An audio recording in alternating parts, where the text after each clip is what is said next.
नमस्कार, मैं अहमदाबाद के पालड़ी से सिस्टम रिन्यूएबल एनर्जी कंपनी से हूँ, जो 2012 से कंपनी और ग्रुप ऑफ कंपनी है, जिसके अंदर हम ग्राउंड माउंटेड और रूफटॉप इंडिया में ऑलरेडी दूसरा दौर पान इंडिया में काम कर रहे हैं, जिसके अंदर हम रूफटॉप में भी काम कर रहे हैं। ग्राउंड माउंटेड और रूफटॉप के अंदर रेसिडेंशियल, कमर्शियल, इंडस्ट्रियल जो गुजरात पान इंडिया में काम कर रहे हैं। अभी हम गुजरात में 23 फरवरी 2024 गांधीनगर गुजरात में आ चुके हैं, जो एक्टिविशन स्मार्ट ग्रीन एनर्जी का चल रहा है, जिसके अंदर एक माइंड फैबुलस टेक्नोलॉजी के साथ पीवी ब्लिंक कंपनी ने इन्वर्टर एक लॉन्च किया 5 किलोवाट का, जो आप देख सकते हो ब्यूटीफुल इसका ड्राइंग बना है। यहाँ पर ये पीवी पैनल जैसे सोलर, जो कोई सोलर के बारे में नहीं समझता उसके लिए डायरेक्ट जो सन आता है वो पैनल पर आता है, पैनल से सीधा कनेक्शन डीसीटीपी बॉक्स आता है, फिर अपना इन्वर्टर होता है और ग्रिड इन्वर्टर है, उसके बाद एसीडीपी बॉक्स होता है, उसके बाद मेन एमसीबी में जाता है, यहाँ से होम पर पावर यूज होता है और उसके बाद यहाँ पर ग्रिड पर आता है। तो ये जो लेटेस्ट टेक्नोलॉजी के साथ में ये जो पीवी ब्लिंक का इन्वर्टर 5 किलोवाट का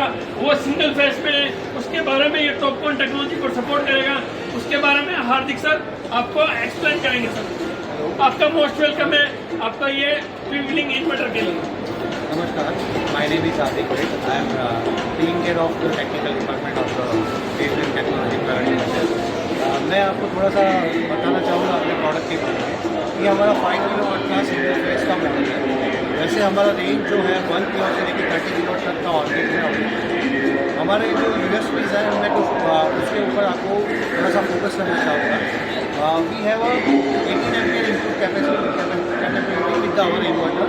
All the streams which we have in all inverters of the all we have a 18 ampere inverter. So ये जो इन्वर्टर है लेटेस्ट ट्रेंड जो पैनल के है उसके साथ इजीली कंपेटेबल है। अब आपका कोई भी प्रोडक्ट हो, जैसे कि टॉपकॉन अभी लेटेस्ट ट्रेंड में चल रहा है जिसका output rating near by 15 ampere है, तो उस केस में हमारा इन्वर्टर कैन कंपेटेबल कर सकता है because we have a 18 ampere inverter. So latest trend जो नए आ रहे हैं, नए एफिशिएंसीज पैनल मैन्युफैक्चरर्स क्लेम कर रहे हैं, उसके साथ अब अप टू 700 वाट हमारे इन्वर्टर का कंपेटेबिलिटी मैच हो जाएगा। मोर ओवर मैं कुछ और पॉइंट्स बताना चाहूँगा, कुछ और यूएसपीज बताना चाहूँगा हमारे इन्वर्टर्स के। तो हमारे इन्वर्टर्स के जो आउटपुट एफिशिएंसी है in case of single phase 3 phase वो फार बेटर है कंपेयर टू अदर ब्रांड्स। आप इनपुट कैपेसिटी के साथ input voltage range, working voltage range आप देखोगे तो वो भी वाइडर रेंज है, जिसकी वजह से ईपीसी को कम स्ट्रिंग बनाना पड़ेगा, जिसकी वजह से उनका कॉस्ट इफेक्टिव होगा। एलसीओई कंपेरेटिवली अदर ब्रांड से हमारे केस में कम होगा। सो बेसिकली ऐसे यूएसपीज हैं जो कहीं ना कहीं ईपीसी को और कस्टमर को बेनिफिट करता है। सर ये जो आपका 18 एम्पियर का ड्यूल स्ट्रिंग के साथ ड्यूल एमपीटीटी का जो इन्वर्टर है, मार्केट में जितने भी जो 3 से 5 किलोवाट के जो इन्वर्टर आ रहे हैं उसके कंपेरेटिव में ये क्या डिफरेंस और एक्स्ट्रा एडवांटेज क्या है? और जैसे 5 किलोवाट का सिस्टम है, यदि मैं यहाँ पर 550 बाईफेशियल पैनल की जगह में 10 की जगह में 12 पैनल यूज करूँ 6 किलोवाट, क्या ये सपोर्ट करेगा या नहीं करेगा? इसकी और लोडिंग कैपेसिटी क्या है?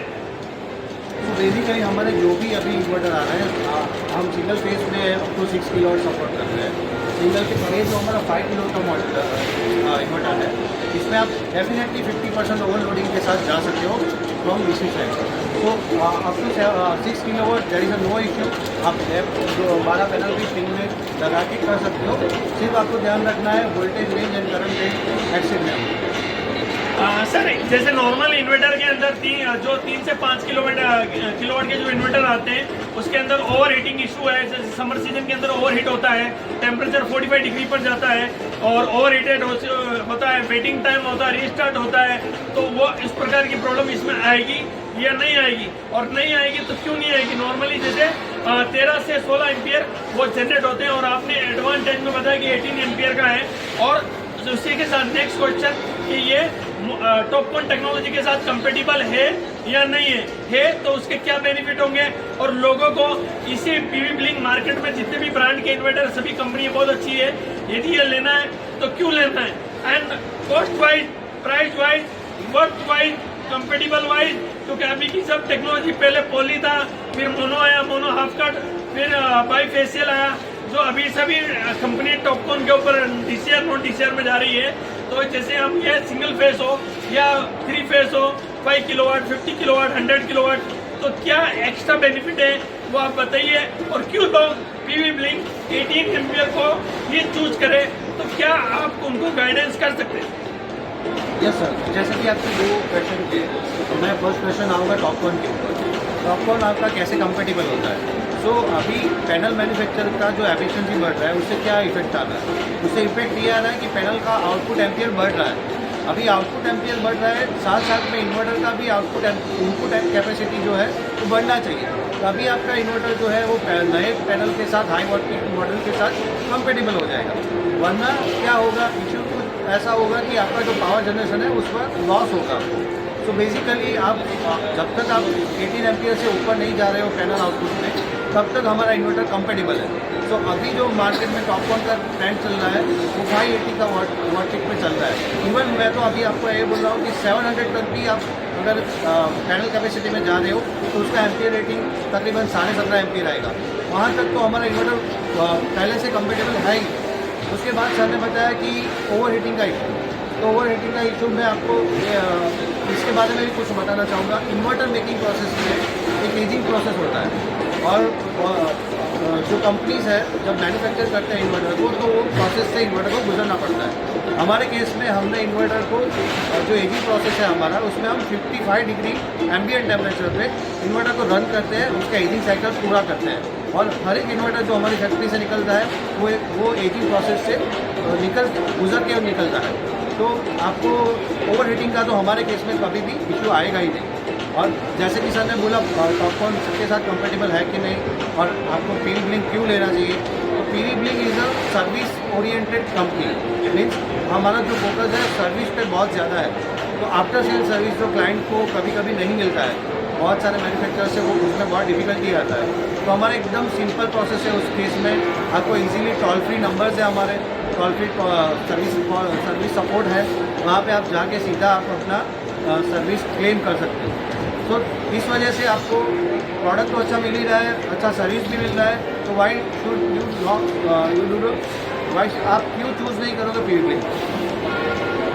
सर थैंक यू, आपने बहुत अच्छा इसके बारे में बताया। और मैंने जब तक जितना भी एग्जीबिशन में 3 दिन 21 फरवरी 2024 से लेकर 21, 22 और 23 आज लास्ट डे है, अलग अलग कंपनियों के इन्वर्टर देखे, इंडियन और इंटरनेशनल ब्रांड के। लेकिन सभी ने क्या करा, मोस्टली पैनल में अपग्रेड किया है, लेकिन इन्वर्टर में बहुत कम कंपनियों ने अपग्रेड किया है। अभी लोग टॉपकॉन के बारे में सोच रहे हो और आपने 2023 से ही टॉपकॉन के बारे में माइंड लगा के फ्यूचरिस्टिक प्रोडक्ट बनाकर आपने लॉन्च किया, जिससे क्लाइंट को ज़्यादा से ज़्यादा बेनिफिट हो और पीवी ब्लिंक इंडिया में क्या वर्ल्ड में बूम करे। और गुजरात में आपकी बहुत अच्छी सर्विस है। मेरी आशा है कि Bangalore, Chennai, Kolkata, Hyderabad, Poona, Maharashtra, all over India आपकी सर्विस रहे, अच्छी वारंटी रहे, गारंटी रहे। और थैंक यू।